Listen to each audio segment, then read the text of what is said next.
The OnePlus One was one of the best smartphones of 2014. With a price tag of $400, the phone offered flagship-grade specifications and it sold so well that it is a very common sight in public. It's been 2 years since the OnePlus One was launched, and we already have its successors, the OnePlus 2 and the OnePlus X, out in the market. But is the OnePlus One still a good phone to use in 2016?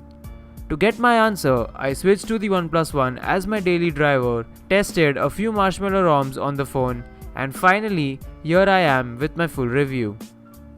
My OnePlus One is around 14 months old, and over the course of using this phone, I have dropped it quite a few times, and the phone has survived almost all of the drops with minor dents or dings, except for one which broke the front screen. The sandstone back was something very unique to the OnePlus One at the time of its launch, and while it's not as rough or grippy as it was before, it still has proven to be durable. You can see some scratches on the back at times, but you can wipe them off easily with a damp cloth. The 5.5-inch display up front might not rival the 2K displays of 2016, but it still is a very good panel. With a resolution of 1920 by 1080, it is sharp enough to look at, and the color reproduction is also not that bad. Where the phone still shines is in the performance department. The OnePlus One, as you guys know, came with a Snapdragon 801 chip and 3GB of RAM.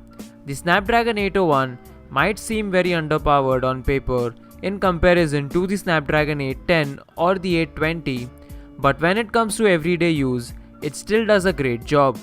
I never found the phone to be laggy or dropping frames as such, and it even handles all the heavy games with ease. It does heat up while playing games for some time, but it's not obtrusive, and the 3GB of RAM on the OnePlus One is definitely a great boon when it comes to multitasking. The battery life after flashing the Darker Boss Marshmallow ROM has been phenomenal. While I used to get around 4 to 4.5 hours of screen on time on Cyanogen mod and the Oxygen OS, this ROM gets me around 5.5 to 6 hours of screen on time on Wi-Fi, which is absolutely amazing. I love the battery life that this phone has, and that is the main reason why I still haven't put my primary SIM card back into the Galaxy S6 from the OnePlus One. Officially, at the time of making this video, the OnePlus One is still on Android 5.1 Lollipop. You do have a choice of Cyanogen OS and the Oxygen OS. The developmental support for the OnePlus One has been amazing. You do have a lot of ROM options available for this phone, and as I said before, my phone is currently running on the Darker Boss Marshmallow ROM. I am very happy with its performance, especially in terms of battery life, and if you guys want to see more ROM reviews for the OnePlus One, then do let me know in the comments. In fact, there might be an Android N ROM coming out soon, so stay subscribed to the channel as I will definitely make a video about it. The camera on the OnePlus One was never class leading even when it was launched. It clicks good photos in the daylight, and even in low light conditions, the pictures are not that bad. It is definitely not the best, but the photos are very usable for sharing on social media. The photos are equally good, if not better, than a lot of budget smartphones which are present in its price range. On top of that, you have 4K recording, RAW support, 5MP front camera, and 64GB of storage to store all of those photos and 4K videos. So overall, the OnePlus One is still a very capable device to use.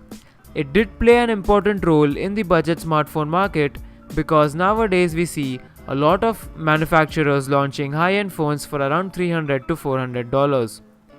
Even after 2 years of its launch, it has held up pretty well, and the developers are constantly coming up with new ROMs for this device.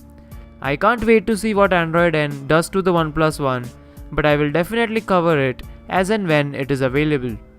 The OnePlus X is very similarly priced with the OnePlus One, but the OnePlus One does have a few advantages over it.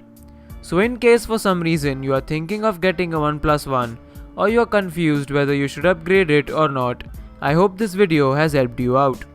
So this wraps up my video about the OnePlus One.